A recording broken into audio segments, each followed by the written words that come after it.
করেন আপনার কাঙ্ক্ষিত মাছ আপনি পেয়ে যাবেন। টুপটাপ করে খাওয়া শুরু করেন।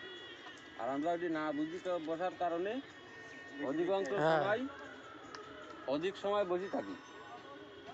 আর সেই সময়টা যদি আসে তাহলে হয়তো একটা দুটো পায়, আর নাহলে অধিকাংশ সময় খালি গাড়ি যায়। আর যদি তালে তালে পড়ে সেদিন বলে দুটো 5টা 10টাও হয়। হ্যাঁ, পালি মানে কি ওই সময়টায় যদি পড়ে।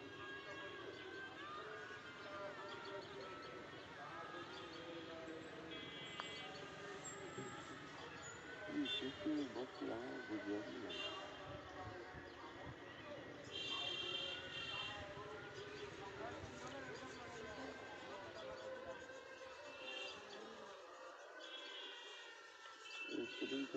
দিন বেলা মাঠে বসে দৌড় মারবেন।